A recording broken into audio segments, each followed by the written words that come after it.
everyone, welcome back to Visual 2.0. +2 business സ്റ്റഡീസിൽ ഒരു 5 പാഠം നമ്മൾ നോക്കാൻ പോവാണ് കേട്ടോ.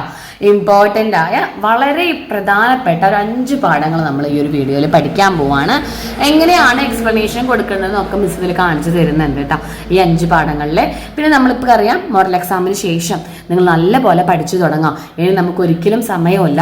മോഡൽ എക്സാമിൽ ഇപ്പോൾ ഒരുപാട് കുട്ടികൾ ഡെസ്പ് ആയവരുണ്ട്.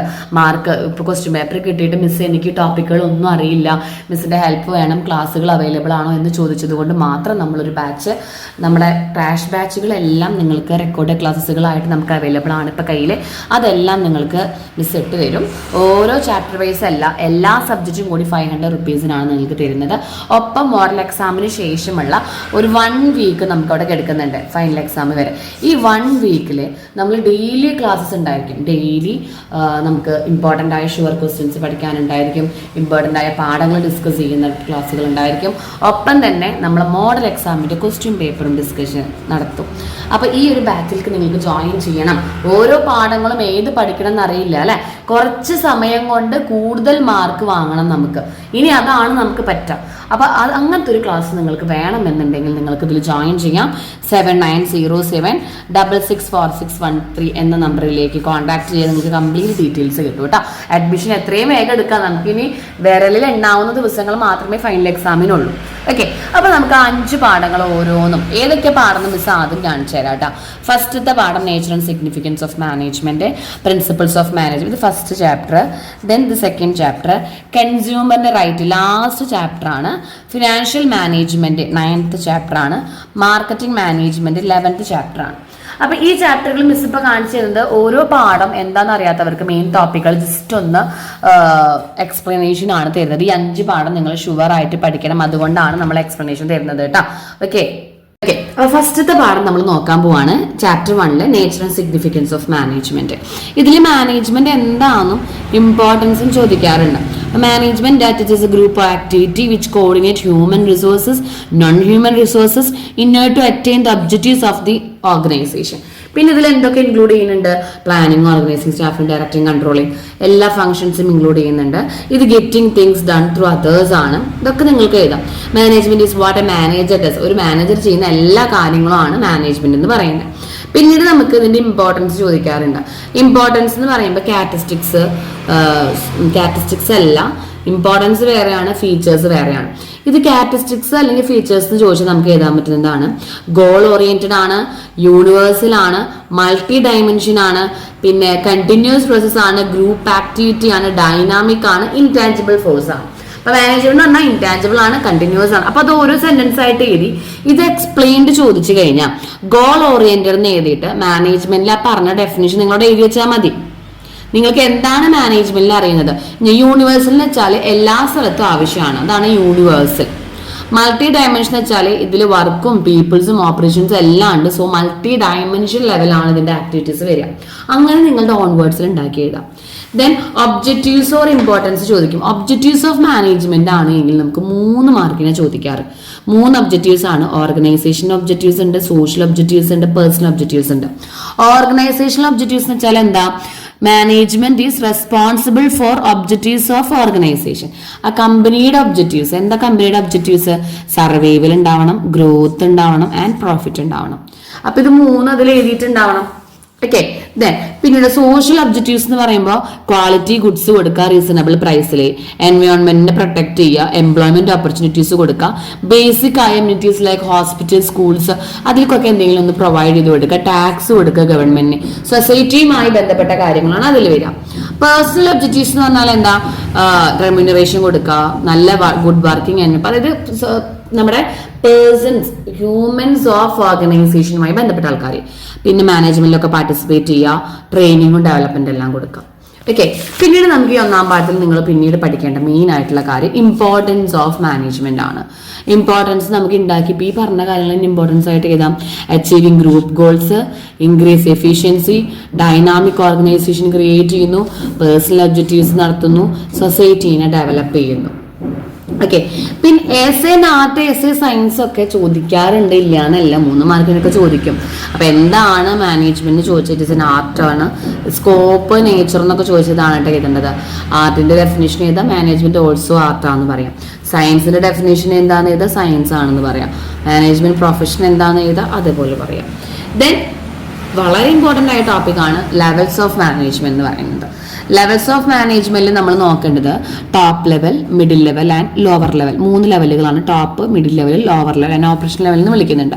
ടോപ്പ് ലെവലിൽ include the consist chairman, CEO and board of directors, managing directors. കുഞ്ഞു കുഞ്ഞു ആൾക്കാർ, കുഞ്ഞു കുഞ്ഞു വേർഡ്സുകൾ, MD, BOD, CEO കണ്ടില്ലേ. ഇവരുടെ മെയിൻ ഫംഗ്ഷൻ എന്താണ്, ഒബ്ജക്റ്റീവ്സ് ലേ ഡൗൺ ചെയ്യുക, plans and policies lay down ചെയ്യുക, മിഡിൽ ലെവലിൽ ആൾക്കാരെ അപ്പോയിന്റ് ചെയ്യുക, ദെൻ ഇൻസ്ട്രക്ഷൻസ് കൊടുക്കുക, പിന്നെ ഗവൺമെന്റുമായിട്ട് റിലേഷൻഷിപ്പ്, അതായത് എക്സ്റ്റേണൽ പീപ്പിൾ, അതായത് ഗവൺമെന്റ്, ട്രേഡ് യൂണിയൻ, ഏജൻസീസ്, അവരായിട്ട് നല്ല റിലേഷനിലാവുക, കോർഡിനേറ്റ് ചെയ്യുക, അതുപോലെ തന്നെ കൺട്രോൾ ചെയ്യുക ഓൾ ഡിപ്പാർട്ട്മെന്റ്സ്. മിഡിൽ ലെവൽ എന്ന് പറഞ്ഞിട്ടുണ്ടെങ്കിൽ എല്ലാ മാനേജേഴ്സ് ആണ് അവിടെ വരിക. കണ്ടില്ലേ, production manager, sales managers, finance manager എല്ലാവരും വേണം. ഫംഗ്ഷൻസ് എന്താണ്, ടോപ്പ് ലെവലിൽ പറഞ്ഞ കാര്യങ്ങൾ ഫോർമുലേറ്റ് ചെയ്യുക, link between top level and lower level motivate ചെയ്യുക, കോപ്പറേറ്റ് ചെയ്യുക, റിപ്പോർട്ട്സ് ഒക്കെ ഉണ്ടെങ്കിൽ കൊടുക്കുക. ലോവർ ലെവൽ മാനേജേഴ്സ് എന്ന് പറഞ്ഞാൽ ഓപ്പറേഷണൽ സൂപ്പർവൈസറി ലെവലാണ്. ഇവിടെ foreman, supervisors, finance, account officers, sales officers, അവരൊക്കെയാണ് ഇതിൽ പെടുക. പിന്നെ ഇവരുടെ മെയിൻ ഫംഗ്ഷൻസ് എന്ന് വെച്ചാൽ എന്തായിരിക്കും, ഡേ ടു ഡേ വർക്കുകൾ നോക്കുക, വർക്കുകൾ അസൈൻ ചെയ്ത് കൊടുക്കുക, പ്രോബ്ലംസ് ഉണ്ടെങ്കിൽ സോൾവ് ചെയ്യുക, ട്രെയിനിങ് കൊടുക്കുക, സേഫ്റ്റി നോക്കുക, പീരിയോഡിക്കൽ റിപ്പോർട്ട്സ് കൊടുക്കുക. Then functions of management planning, organizing, staffing, directing and controlling order wise-ലാണ്. പ്ലാനിങ് ഒക്കെ എന്താണെന്ന് വെച്ചാൽ എന്താ, പ്ലാൻ ചെയ്യുക, ഓർഗനൈസ് ചെയ്യുക. ഇതിലെ വേറൊരു ടോപ്പിക്കാണ് കോർഡിനേഷനും അതിന്റെ ഇമ്പോർട്ടൻസും. കോർഡിനേഷൻ എന്ന് പറയുമ്പോൾ it is A process the manager synchronise the activities of different departments in the organisation. പല ഡിപ്പാർട്ട്മെന്റിലെ പല ആക്ടിവിറ്റീസ് എല്ലാം ഓർഗനൈസ് ചെയ്ത് ഒരൊറ്റ ആക്ടിവിറ്റിയിലേക്ക് കൊണ്ടുവരാം. അതിനെന്താണ് കോർഡിനേഷൻ വന്നു കഴിഞ്ഞാൽ തന്നെ അവിടെ ഗ്രൂപ്പ് എഫേർട്ട് ഉണ്ടായിരിക്കും, അവിടെ യൂണിറ്റ് ഓഫ് ആക്ഷൻ ഉണ്ടായിരിക്കും, കണ്ടിന്യൂസ് ആണ്, എല്ലാ പെർവേസീവ്, എല്ലാ സ്ഥലത്തും വേണം. റെസ്പോൺസിബിലിറ്റി ഓഫ് മാനേജേഴ്സ് ആണ്, ഡെലിബറേറ്റ് ആണ്.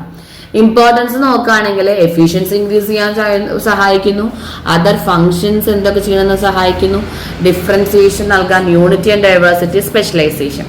കണ്ടില്ലേ, ഇതിന്റെ ഒക്കെ ഓരോ ഐഡന്റിറ്റി സെന്റൻസ് മാത്രം നിങ്ങൾ എഴുതിയാൽ മതിയാവും. അപ്പൊ ഒന്നാം പാഠത്തിൽ ഇത്രയും ടോപ്പിക്കുകൾ പഠിക്കുക. ഏതൊക്കെയാണ് മിസ് പറഞ്ഞത്, കോർഡിനേഷൻ പഠിക്കണം, അതുപോലെ തന്നെ കോർഡിനേഷന്റെ ടോപ്പിക് പഠിക്കുക, അതേപോലെ നമ്മുടെ management, top levels of managements പഠിക്കുക, കോർഡിനേഷൻസ് പഠിക്കുക, അതുപോലെ മാനേജ്മെന്റിന്റെ ഇമ്പോർട്ടൻസ്, ഫീച്ചേഴ്സ്, ഇതൊക്കെ ഇമ്പോർട്ടൻസ് ആണ് കേട്ടോ.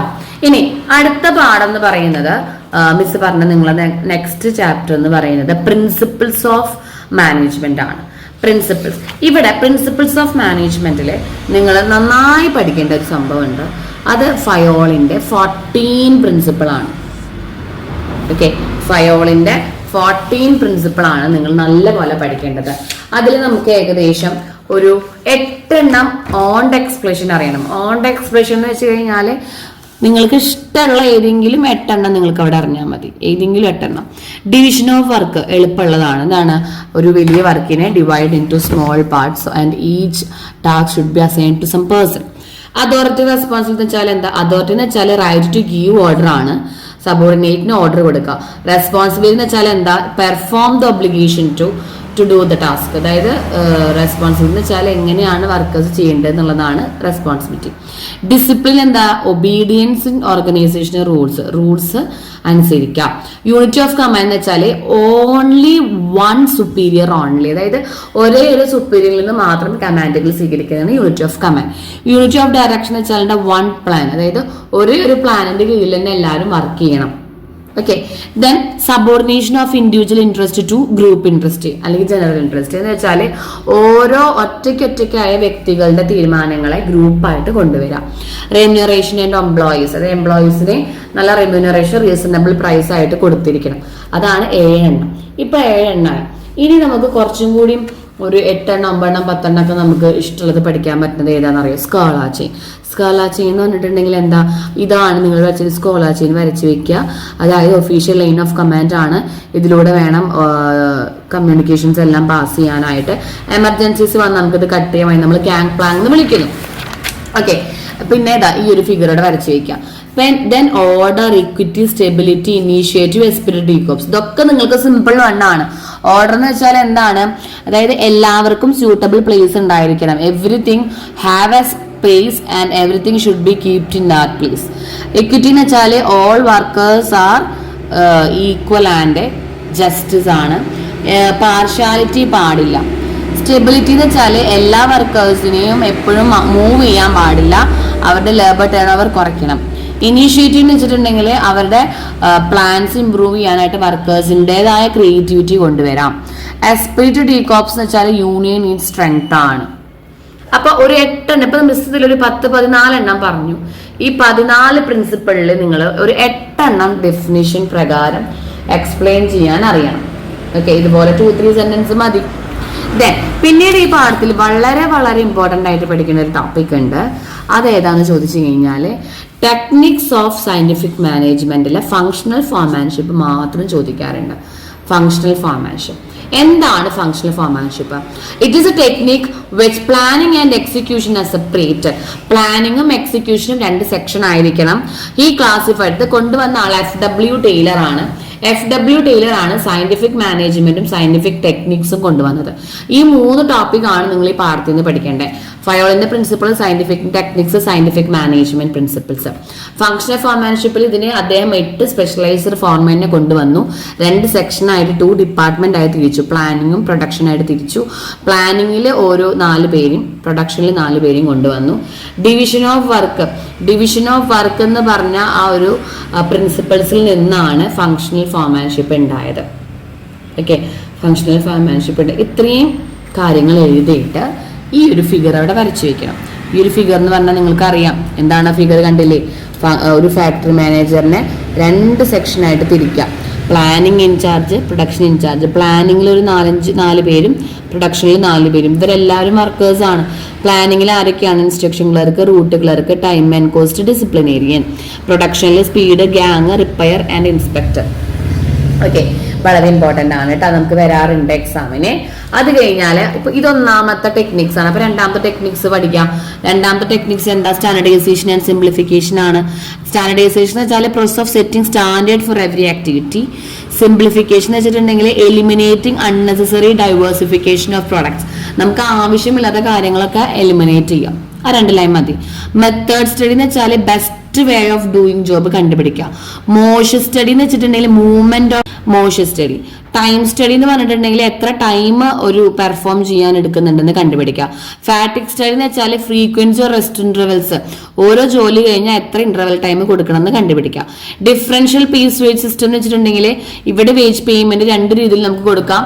നല്ല പ്രൊഡക്റ്റ് ഉണ്ടാക്കുന്നവർക്ക് എണ്ണം കൂടുതൽ rate offer to workers who produce more. അല്ലെങ്കിൽ ലോവർ റേറ്റ് കൊടുക്കുന്നത് ലോ സ്റ്റാൻഡേർഡ് വെച്ചതിന്റെ കൂടുതൽ ഉണ്ടാക്കുന്നവർക്ക് കൂടുതൽ വരുമാനം, അല്ലാത്തവർക്ക് കുറവ്. മെന്റൽ റെവല്യൂഷൻ എന്ന് വെച്ചാൽ ഓരോ എംപ്ലോയീസിന്റെ മെന്റൽ ആറ്റിറ്റ്യൂഡും മാനേജ്മെന്റും അങ്ങോട്ടും ഇങ്ങോട്ടും അറിഞ്ഞിരിക്കണം. അതാണ് മെന്റൽ റെവല്യൂഷൻ. ഓക്കെ, ഇതൊക്കെ സയന്റിഫിക് ടെക്നിക്സ് ആണ്. സയന്റിഫിക് പ്രിൻസിപ്പിൾസ് ഒരു 4 എണ്ണേ ഉള്ളൂ. എന്താണ്? Cooperation, harmony, science and not, thumb rule method, each and every person in to greatest efficiency. അത് നിങ്ങൾക്ക് ഉണ്ടാക്കി എഴുതാം. അപ്പൊ 2ാമത്തെ ചാപ്റ്ററിൽ 2ാമത്തെ പാഠത്തിൽ നിന്ന് 3 ടോപ്പിക്കാണ് പഠിക്കേണ്ടത്. പ്രിൻസിപ്പിൾസ് ഓഫ് ഹെൻറി ഫയോളും principles of FW Taylor scientific management techniques. Okay, പിന്നീട് നെക്സ്റ്റ് പാഠത്തിലേക്ക് പോവാം. നെക്സ്റ്റ് ചാപ്റ്റർ ആണ് marketing management chapter. Marketing management എന്ന് പറയുമ്പോൾ നിങ്ങൾ ആദ്യം പോകേണ്ടത് മാർക്കറ്റിംഗും സെല്ലിങ്ങും തമ്മിലുള്ള ഡിഫറൻസ് പഠിക്കാൻ വേണ്ടിയിട്ടാണ്. അതായത് എന്താണ് മാർക്കറ്റിംഗ് എന്ന് പറഞ്ഞാൽ all activities related to a product. ഒരു പ്രൊഡക്റ്റ് വാങ്ങുന്നതിന് മുതൽ അത് ഒരു ഡെവലപ്പ് ചെയ്യുന്നത് മുതൽ എല്ലാ ആക്ടിവിറ്റീസും മാർക്കറ്റിങ്ങിലുണ്ട്. സെല്ലിംഗ് എന്ന് പറഞ്ഞാൽ ഓൺലി നമ്മൾ ഗുഡ്സ് ആണ് ട്രാൻസ്ഫർ ചെയ്യുന്നുള്ളൂ, അല്ലാതെ അത് പ്രൊഡ്യൂസ് ചെയ്യുക, പാക്ക് ചെയ്യുക, സ്റ്റാൻഡേർഡ് ചെയ്യുക ഒന്നും നമ്മളത് ചെയ്യുന്നില്ല. ഒരു 5 എണ്ണെങ്കിലും മിനിമം പഠിക്കണം കേട്ടോ. മാർക്കറ്റിംഗ് എന്ന് പറയുമ്പോൾ വൈഡ് ടേം ആണ്, ഇത് നേരോ കൺസെപ്റ്റ് ആണ്. Then it is concerned with product planning and development. It also concerned with sale of goods. ഒരെണ്ണം പ്രൊഡക്റ്റ് പ്ലാൻ ചെയ്യുക, ഡിസൈൻ ചെയ്യുക എല്ലാം വിട്ടു. ഇതിൽ ജസ്റ്റ് സെയിൽ ഓഫ് അസെറ്റ് ആണ്. മാക്സിമം സാറ്റിസ്ഫാക്ഷൻ ഓൺ കൺസ്യൂമർ, ഇവിടെ കസ്റ്റമർ സാറ്റിസ്ഫാക്ഷൻ ത്രൂ സെല്ലേഴ്സ്. പിന്നെ it is aim at profit through consumer satisfaction, aim at profit through maximisation of selling. ഇവിടെ marketing begin before production charges, selling takes place after production. ഇത് customer oriented ആണ്, product oriented ആണ്. Principle let the seller beware, let the buyer beware. ഒരു ഇതിലിപ്പോൾ miss പറഞ്ഞൊരു 7 എണ്ണമൊക്കെ ഉണ്ട്, നിങ്ങളിതൊരു 6 എണ്ണം 5 എണ്ണെങ്കിലും എന്തായാലും പഠിക്കാം. പിന്നീട് നമ്മൾ പഠിക്കുന്നത് ഫങ്ഷൻസ് ഓഫ് മാർക്കറ്റിംഗ് ആണ്. ഫങ്ഷൻസ് ഓഫ് മാർക്കറ്റിംഗിൽ നമുക്കൊരു 12 ഫങ്ഷൻസ് ഉണ്ട്. 8 എണ്ണം നിർബന്ധമാണ്. അത് ഓർഡർ വൈസിൽ പോവാം. നമ്മൾ ആദ്യം മാർക്കറ്റിംഗിൽ കഴിഞ്ഞ് റിസർച്ച് നടത്തി, മാർക്കറ്റിംഗിന്റെ ഇൻഫോർമേഷൻ കളക്ട് ചെയ്തു, മാർക്കറ്റിംഗിലെ പ്ലാനിങ് നടത്തി, നമുക്ക് അപ്രോപ്രിയേറ്റ് മാർക്കറ്റിംഗ് പ്ലാൻസ്, അതായത് മാർക്കറ്റിംഗിൽ റിസർച്ച് നടത്തി, അപ്പോൾ എന്തൊക്കെ വേണമെന്നും വേണ്ടെന്നൊക്കെ നമുക്ക് മനസ്സിലായി. സോ അതിനനുസരിച്ച് പ്ലാനിങ് നടത്തി. അതിനുശേഷം നമ്മൾ പ്രൊഡക്റ്റ് ഡിസൈൻ ആൻഡ് ഡെവലപ്മെന്റ് നടത്തി. Product it is developed according to needs and wants of consumer. കൺസ്യൂമറിന്റെ പ്രൊഡക്റ്റും വാണ്ട്സും അനുസരിച്ചിട്ട് വേണം നമ്മൾ പ്രൊഡക്റ്റ് ഉണ്ടാക്കാനായിട്ട്. ദെൻ പിന്നീട് നമ്മൾ സ്റ്റാൻഡർഡൈസേഷൻ ആൻഡ് ഗ്രൈഡിങ് നടത്തി. സ്റ്റാൻഡർഡൈസേഷൻ വെച്ചാൽ എന്താ? Refers to producing a goods determine specification. Grading വെച്ചാൽ process of classification product into according to groups on the base of some quality. ഓരോന്ന് എന്താന്ന് എഴുതിയാൽ മതി, കണ്ടോ. പിന്നീട് നമ്മൾ പാക്കേജിങ്. പാക്കേജിംഗ് എന്ന് വെച്ചാൽ എന്താ? ലാബലിംഗ്. ഡിസൈൻ ചെയ്തതിനെ പാക്കേജിംഗ് പ്രോഡക്റ്റുകളാക്കാം. Packaging gives protection to the goods, also attract consumer to buy the product. Label എന്ന് വെച്ചാൽ putting identification marks on package, അല്ലെ? പുട്ട് ലാബിൽ, ഒരു ലാബിൽ ഒട്ടിച്ച് വെക്കാം. ആ ലാബിൽ എല്ലാ ഡീറ്റെയിൽസും ഉണ്ടായിരിക്കും. ബ്രാൻഡിംഗ് എന്ന് വെച്ചാൽ ബ്രാൻഡ് നെയിം, സൈനോ സിമ്പിളോ എന്തെങ്കിലും in order to identify the product from the seller, അല്ലെ? ഒരു സെല്ലറിൽ നിന്ന് എന്താണ് പ്രോഡക്റ്റ് എന്ന് ഐഡന്റിഫൈ ചെയ്യാനായിട്ട് ഹെൽപ്പ് ചെയ്യുന്നതാണ് ബ്രാൻഡിങ്. കസ്റ്റമർ സപ്പോർട്ട് സർവീസസ് വെച്ചാൽ കസ്റ്റമേഴ്സിന് ആവശ്യമായ സർവീസസ് പ്രൊവൈഡ് ചെയ്യുക. Handling, customer complaint, sales services ഒക്കെ കൊടുക്കാം. പ്രൈസിംഗ് എന്ന് വെച്ചാൽ എന്താ? It is the money value that has the customer have to pay to obtain the product. ഒരു പ്രൊഡക്റ്റ് വാങ്ങുമ്പോൾ നമ്മൾ അങ്ങോട്ട് കൊടുക്കുന്ന ക്യാഷിനാണ് പ്രൈസ് എന്ന് പറയുന്നത്. It is an important factor on success of every business, അല്ലെ? ദെൻ പ്രൊമോഷൻ എന്ന് പറയുമ്പോൾ എന്താണ്? Informing customers about our new product, അല്ലെ? പുതിയ പ്രൊഡക്റ്റ് ഇറങ്ങിയിട്ടുണ്ടെങ്കിൽ നമ്മൾ പ്രൊമോഷൻ ചെയ്യണം. It may be advertisement, personal selling and publicity, promotion, other activities, ഏത് വേണമെങ്കിലും നമുക്ക് നോക്കാം. Then next one physical distribution, അതായത് ചാനൽസ് ഓഫ് ഡിസ്ട്രിബ്യൂഷൻസ് ആണ് ഇവിടെ വരുന്നത്. ഏതൊക്കെ ചാനൽ ലെവലിൽ വേണം നമ്മൾ ഫിസിക്കലി ഡിസ്ട്രിബ്യൂട്ട് നടത്താൻ. Then transportation. ട്രാൻസ്പോർട്ടേഷൻ എന്ന് വെച്ചാൽ movement of goods one place to another ആണ്. സ്റ്റോറേജ്. സ്റ്റോറേജ് എന്ന് വെച്ചാൽ free flow of product in the market, അതായത് നമ്മൾ പ്രോപ്പർ സ്റ്റോറേജ് ഓഫ് പ്രൊഡക്ട്സ് ആണ് അവിടെ പറയുന്നത്. അപ്പോൾ 12 എണ്ണത്തിൽ ഏതെങ്കിലും 8 എണ്ണം പഠിക്കാം. ദെൻ മാർക്കറ്റിംഗ് മിക്സ് എന്താണ്? മാർക്കറ്റിംഗ് മിക്സിന്റെ കമ്പോണൻസ്. മാർക്കറ്റിംഗ് മിക്സ് എന്ന് പറഞ്ഞാൽ എന്താ? It is the combination of 4 basic market tools, price, product, place and promotion, 4 Ps of marketing എന്ന് ചോദിക്കും. ഇതേപോലെ ഒരു ഡയഗ്രം ഒക്കെ വരച്ച് ചെയ്ത മാർക്ക് കിട്ടും കേട്ടോ. പ്രൊഡക്റ്റ് എന്ന് പറഞ്ഞാൽ എന്താ? It means goods or services, anything of value offered by the market for offered by the sellers in order to purchase the product. ഇത് ഇമ്പോർട്ടൻറ്റ് പ്രൊഡക്റ്റ് ഡിസിഷൻ ആണ്. ഇവിടെ നമ്മൾ പല കാര്യങ്ങളും, ഒരു പ്രൊഡക്റ്റുമായി ബന്ധപ്പെട്ട എല്ലാ കാര്യങ്ങളും വാങ്ങിക്കണം. പ്രൈസ് എന്ന് പറഞ്ഞാൽ എന്താ? Amount of money that has to be paid by the customer to obtain the product, അല്ലെ? പ്ലേസ് എന്ന് പറഞ്ഞാൽ എന്താ? അതായത് ഡിസ്ട്രിബ്യൂഷൻ ആണ്, എവിടെ നിന്ന് നമുക്ക് എങ്ങോട്ടേക്ക് സാധനങ്ങൾ വാങ്ങാൻ കിട്ടും എന്നുള്ളതാണ് distribution. Last one promotion. Promotion means എന്താണ്? It include the activities that communicate availability, features and merits of the product, include advertisement, sales, promotion. അപ്പൊ ഈ 4 എണ്ണത്തിനും ഇത് ഇത്ര മതി എക്സ്പ്ലനേഷൻ. നിങ്ങൾക്ക് അറിയുന്ന കാര്യങ്ങൾ മാത്രം എഴുതിയാൽ മതി കേട്ടോ. പിന്നീട് ടൈപ്സ് ഓഫ് പ്രൊഡക്റ്റ് ഉണ്ട്. ടൈപ്സ് ഓഫ് പ്രൊഡക്റ്റ് വെച്ചാൽ കൺസ്യൂമർ പ്രൊഡക്റ്റ് ഉണ്ട്, ഇൻഡസ്ട്രിയൽ പ്രൊഡക്റ്റ് ഉണ്ട്, അതന്നെ പിന്നെ ഷോപ്പിംഗ് പ്രൊഡക്റ്റ്, ഡ്യൂറബിലിറ്റി ഗുഡ്സ് എന്നൊക്കെ പറഞ്ഞിട്ട് ഡിഫറെന്റ് ആയിട്ടുണ്ട്. അത് ജസ്റ്റ് ഒന്ന് വായിച്ചു നോക്കിയാൽ മതി. വലിയ ഇമ്പോർട്ടൻസ് അല്ല അത്, ഓക്കെ? വലിയ ഇമ്പോർട്ടൻസ് ആയിട്ട് വരാറില്ല. നമുക്ക് പിന്നീട് നല്ലപോലെ ഇമ്പോർട്ടൻ്റ് ആയ ടോപ്പിക്കിലേക്ക് കിടക്കാം. അതാണ് factors affecting pricing of A determination. ഒരു സാധനത്തിന് വില നിശ്ചയിക്കുമ്പോൾ നമ്മൾ എന്തൊക്കെ നോക്കണം? പ്രൊഡക്റ്റിന്റെ കോസ്റ്റ്, എത്ര രൂപ നമുക്ക് ചെലവായി. One of the most important factor affecting the price of the product.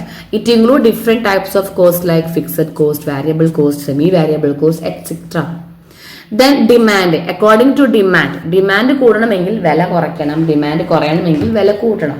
അപ്പൊ ഡിമാൻഡ് ഒരു ഫാക്ടറാണ്. കോമ്പറ്റീഷൻ, അതായത് നമുക്കിപ്പോൾ പ്രൈസസിനനുസരിച്ചിട്ട് ഇപ്പോൾ നമുക്ക് ഏതെങ്കിലുമൊക്കെ കാരണങ്ങൾ കൊണ്ട് നമ്മൾ എതിരാളികൾ ഉണ്ടാവാം. അപ്പോൾ അവർക്കനുസരിച്ചിട്ട് നമ്മൾക്ക് കോമ്പറ്റീഷൻ അനുസരിച്ച് നമ്മൾ വില കൂട്ടും കുറയ്ക്കും. ഗവൺമെന്റിന്റെ റെഗുലേഷൻസ് അനുസരിച്ചിട്ട് മാറും. പ്രൈസിങ്ങിന്റെ അതർ ഒബ്ജക്റ്റീവ്സ്, അതായത് എന്തിനാണ് വില ഇടുന്നത്?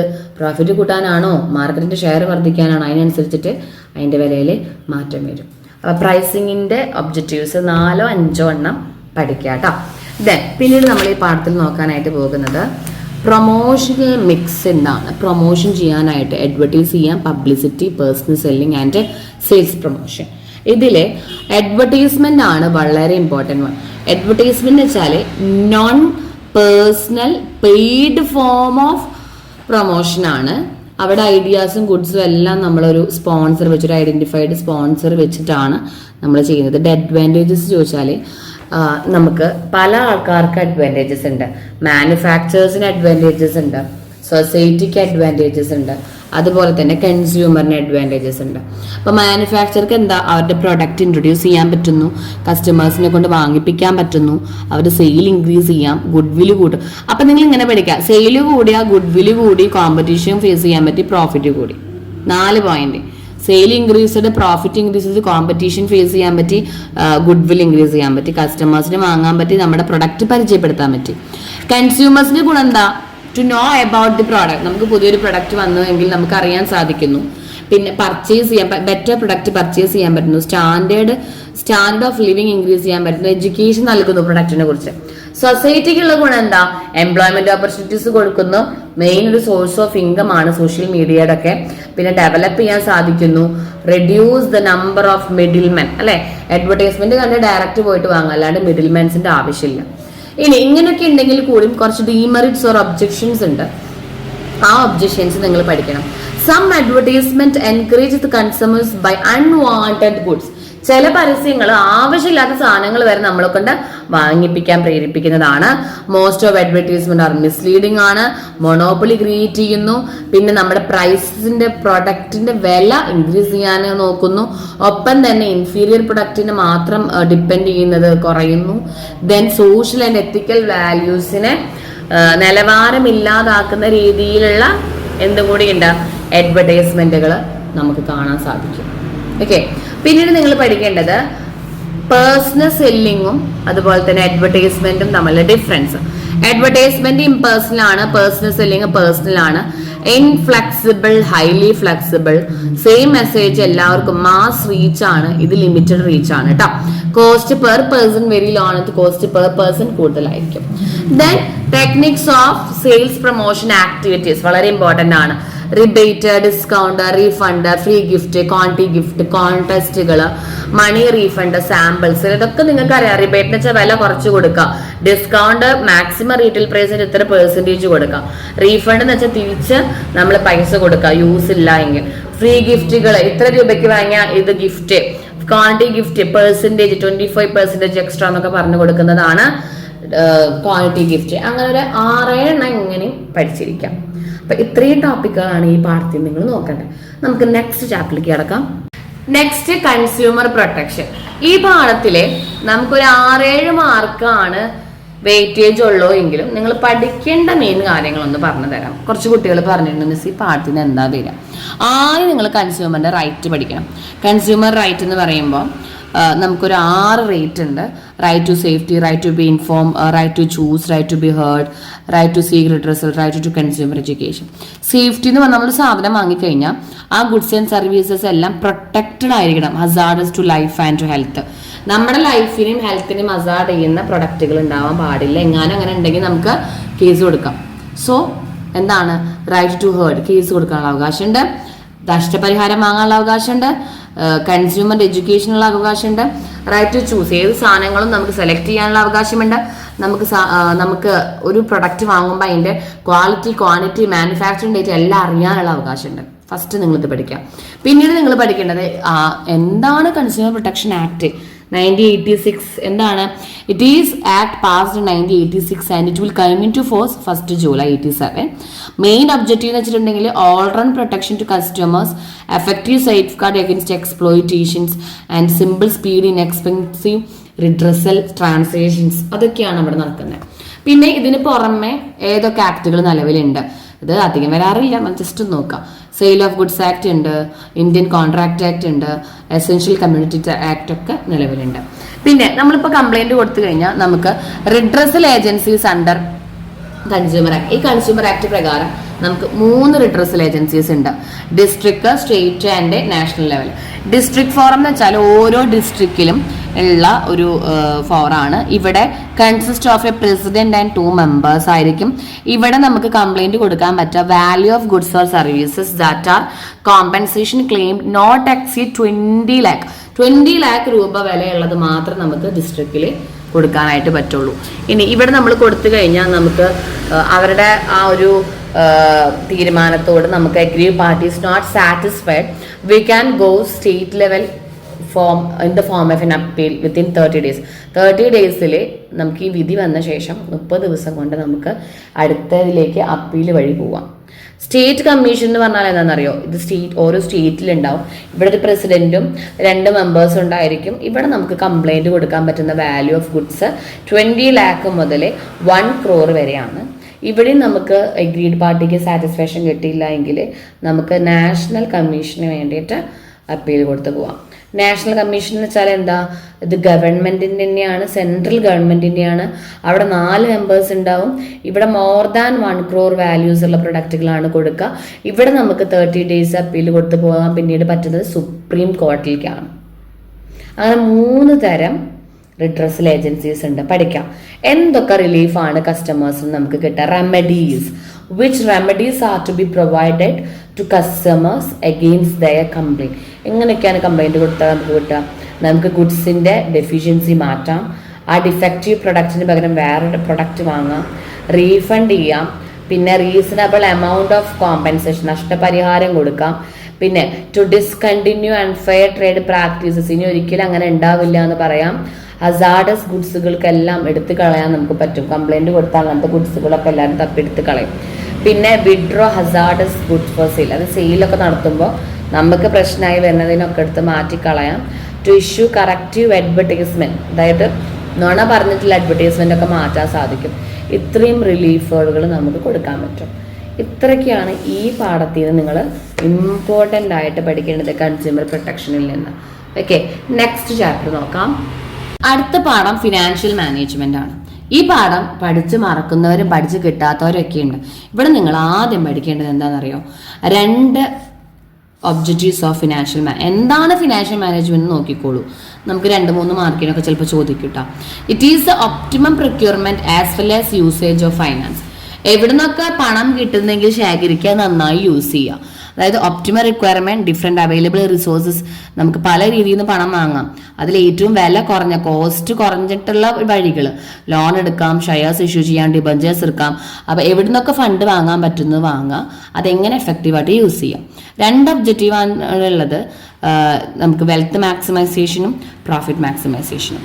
പിന്നെ 3 ഫങ്ഷൻസ്, ഫിനാൻസ് ഫങ്ഷൻസ് ചോദിച്ചാലും ഡിസിഷൻസ് ചോദിച്ചാലും സെയിം ആണ് കേട്ടോ. Financing decision, investment decision, dividend decision. എന്താണ് ഫൈനാൻസ് ഡിസിഷൻ എന്ന് അറിയോ? ഏതൊക്കെ ഫൈനാൻസ് എവിടുന്നൊക്കെ വാങ്ങണം. ഇതായത് it is the amount of finance raised from various long term resources. അതായത് ഓൺഡ് ക്യാപിറ്റലും ഉണ്ട്, ബോറോഡ് ക്യാപിറ്റലും ഉണ്ട് അല്ലെ. അതായത് നമുക്ക് സ്വന്തമായിട്ടുള്ള ഫണ്ടും ഉണ്ട്, കടം വാങ്ങുന്ന ഫണ്ടും ഉണ്ട്. സ്വന്തമായിട്ടുള്ള ഫണ്ട് എന്ന് പറയുമ്പോൾ equity share, retained earnings, reserve ഒക്കെ പോലത്തുള്ളതാണ്. ബോറോഡ് എന്ന് വെച്ചാൽ ഡിബഞ്ചേഴ്സ്, ലോൺ. ഇതിൽ ഏതൊക്കെ വാങ്ങണമെന്ന് തീരുമാനിക്കുന്നതാണ് ഫൈനാൻസ് ഡിസിഷൻ. സ്വന്തം പൈസ എടുക്കണോ, ആൾക്കാരിൽ നിന്ന് കടം വാങ്ങണോ, ലോണൊക്കെ എടുക്കണോ എന്നുള്ള തീരുമാനം എടുക്കലാണ് ഫൈനാൻസ് ഡിസിഷൻ. ഇൻവെസ്റ്റ്മെന്റ് ഡിസിഷൻ എന്ന് വെച്ചാൽ നമ്മൾ തീരുമാനം എടുത്ത് പൈസ ഒക്കെ വാങ്ങി അതെങ്ങനെ നമുക്ക് ഇൻവെസ്റ്റ് ചെയ്യാം. ലോങ് ടേം ഇൻവെസ്റ്റ്മെന്റ് വേണോ അതോ ഷോർട്ട് ടേം ഇൻവെസ്റ്റ്മെന്റ് വേണോ? ലോങ് ടേം ഇൻവെസ്റ്റ്മെന്റ് നമ്മൾ ക്യാപിറ്റൽ ബഡ്ജറ്റ് എന്ന് വിളിക്കുന്നു. ഷോർട്ട് ടേം ഇൻവെസ്റ്റ്മെന്റ് നമ്മൾ വർക്കിംഗ് ക്യാപിറ്റൽ എന്ന് വിചാരിക്കുന്നു. ഷോർട്ട് ടേം എന്ന് പറയുമ്പോൾ നമ്മൾ കറന്റ് അസറ്റിൽ ഇൻവെസ്റ്റ് ചെയ്യണോ, ലോങ് ടേം എന്ന് പറയുമ്പോൾ ഫിക്സ്ഡ് അസറ്റിൽ ഇൻവെസ്റ്റ് ചെയ്യണോ? അതാണ് രണ്ടാമത്തെ ഡിസിഷൻ. മൂന്നാമത്തത് ഡിവിഡൻഡ് ഡിസിഷൻ. അതായത് നമുക്കിപ്പോൾ പ്രോഫിറ്റ് കിട്ടി, ഫണ്ടൊക്കെ വാങ്ങി എല്ലായിടത്തും ഇട്ട് നമ്മൾ ബിസിനസ് ഒക്കെ നടത്തി നമുക്ക് പ്രോഫിറ്റ് കിട്ടി. ആ പ്രോഫിറ്റിൽ നിന്ന് എത്ര പോർഷൻ നമ്മൾ കസ്റ്റമേഴ്സ് മീൻസ് ഷെയർ ഹോൾഡേഴ്സിന് കൊടുക്കണം, എത്ര പോർഷൻ റീടേൺ ചെയ്യണം, ഈ തീരുമാനമാണ് ഡിവിഡൻഡ് ഡിസിഷൻ. അങ്ങനെ 3 ഡിസിഷൻസും എക്സ്പ്ലെയിൻ ചെയ്യുന്നത് ഇതേപോലെ എക്സ്പ്ലെയിൻ ചെയ്ത് വെക്കാം. ഇനി ഫാക്ടേഴ്സ് അഫക്റ്റിംഗ് ഡിവിഡൻഡ് ഡിസിഷൻ നോക്കാം. സ്റ്റെബിലിറ്റി, നമുക്ക് ഡിവിഡൻഡ് കൊടുക്കാനായിട്ട് നമ്മൾ എന്തൊക്കെ ഫാക്ടേഴ്സ് കൺസിഡർ ചെയ്യും? സ്റ്റെബിലിറ്റി ഓഫ് ഏർണിംഗ്, ഒരൊറ്റ ലൈൻ മതി. Then stability of dividend, growth, cash flow അനുസരിച്ചിട്ട് കസ്റ്റമേഴ്സിന്റെ ഷെയർ ഹോൾഡേഴ്സിന്റെ പ്രിഫറൻസ് അനുസരിച്ച്, ടാക്സ് അനുസരിച്ച്. ഇഷ്ടമുള്ള 6 എണ്ണാണ്, ഏറ്റവും എളുപ്പമുള്ള 6 എണ്ണാണ് ഇട്ടിരിക്കുന്നത്. ഇനി എന്താണ് ക്യാപിറ്റൽ സ്ട്രക്ചർ എന്ന് ചോദിക്കും. അപ്പൊ നിങ്ങൾ ഈ ഒരു ഫിഗർ വരച്ചു വെച്ചോളൂ, വളരെ നല്ലതാണത്. ക്യാപിറ്റൽ സ്ട്രക്ചർ എന്ന് പറഞ്ഞാല് mixing owner fund and borrowed fund. Owner ഫണ്ടും ഗവൺമെന്റിന് മീൻസ് നമ്മുടെ സ്വന്തം ഫണ്ടും കടം വാങ്ങിയ കാശും കൂടി മിക്സ് ചെയ്ത് യൂസ് ചെയ്യണതിനെയാണ് ക്യാപിറ്റൽ സ്ട്രക്ചറിന് യൂസ് ചെയ്യാം. ബോറോഡ് ഫണ്ട് ഏതൊക്കെയുണ്ടെന്നും അല്ല നമുക്ക് ഏത് പെർസെൻറ്റേജിലും മുകളിൽ യൂസ് ചെയ്യും. ഇപ്പം ഇത് കണ്ടോ, ഇവര് ഷെയർ 30%, ബാങ്കിൽ നിന്ന് ലോൺ എടുത്തു, ഡിബഞ്ചർ കുറച്ചെടുത്തു, റിസർവ് എടുത്തു, പ്രിഫറൻസ് ഷെയർ, പബ്ലിക് ഡെപ്പോസിറ്റ്, കണ്ടോ ഇഷ്ടമുള്ളത് വിത്ത് ഡിഫറെൻറ്റ് പെർസെൻറ്റേജിൽ നമുക്ക് യൂസ് ചെയ്യാൻ പറ്റും. ഇങ്ങനെ നമ്മൾ ക്യാപിറ്റൽ സ്ട്രക്ചർ എടുക്കണമെങ്കിൽ എന്തൊക്കെ കാര്യങ്ങൾ നോക്കണം? Trading on equity. Trading on equity എന്ന് വെച്ചാൽ ഫിനാൻഷ്യൽ ലിവറേജ് ആണ്. Use of fixed income securities, debentures, preference share capital to increase return on equity. അതായത് ഫിക്സ്ഡ് ഇൻകം ഇക്വിറ്റീസ് കൂടുതൽ യൂസ് ചെയ്താൽ trading on equity. Financial leverage എന്ന് വെച്ചാൽ liver ഉണ്ടല്ലോ, capital gearing എന്നൊക്കെ പറയാം. നമ്മൾ ഗിയർ സുഖമായി പോകണമെന്നുണ്ടെങ്കിൽ, വർക്ക് ചെയ്ത് പോകണമെന്നുണ്ടെങ്കിൽ കൂടുതലും നമ്മൾ ഫിക്സ്ഡ് ഇൻകം സെക്യൂരിറ്റീസ് നോക്കണം. ദെൻ ഏർണിങ്സ് അനുസരിച്ച്, കോസ്റ്റ് ഓഫ് ഡെപ്റ്റ് അനുസരിച്ച്, ഫ്ലെക്സിബിലിറ്റി അനുസരിച്ചിട്ട്, അതുപോലെ മാർക്കറ്റിങ്ങിന്റെ കണ്ടീഷൻ അനുസരിച്ച്, നമുക്ക് ഫൈനാൻസ് അനുസരിച്ച്, ടാക്സേഷൻ പോളിസി അനുസരിച്ചിട്ടൊക്കെ ഇത് ഡിഫറെൻ്റ് ആണ്. അപ്പൊ എല്ലാത്തിലും നമുക്ക് ഉപയോഗിക്കാൻ പറ്റുന്ന കുറച്ച് ഫാക്ടേഴ്സ് ആണ് stability of earning, taxation, cost of ഡെപ്റ്റ്, ഫ്ലെക്സിബിലിറ്റി. ഓക്കെ, പിന്നെ എന്താണ് ഫിക്സ്ഡ് ക്യാപിറ്റൽ എന്ന് ചോദിക്കാറുണ്ട് കേട്ടോ. ഫിക്സ്ഡ് ക്യാപിറ്റൽ എന്ന് വെച്ചാല് it is acquisition of fixed asset for long term period. Long term പീരീഡിന് വേണ്ടിയിട്ട് നമ്മൾ അസറ്റ് വാങ്ങുന്നുണ്ട് എങ്കിൽ അതിന് ചെലവാക്കുന്ന കാശിനെയാണ് നമ്മൾ എന്തെന്ന് വിളിക്കുന്നത്? ഫിക്സഡ് ക്യാപിറ്റൽ എന്ന് വിളിക്കുന്നത്. അതിനും ഫാക്ടേഴ്സ് ഉണ്ട്. Nature of business, scale of operation അനുസരിച്ച്, സോഴ്സ് ഓഫ് ടെക്നിക്. ബിസിനസ് ഇപ്പോൾ വലിയ വലിയ മാനുഫാക്ചറിങ് കൺസേൺ ആണെങ്കിൽ ഫിക്സ്ഡ് അസറ്റ് വേണ്ടി വരും. Scale of operation more than large scale ആണെങ്കിലും ഫിക്സ്ഡ് ക്യാപിറ്റൽ കുറേ വേണം.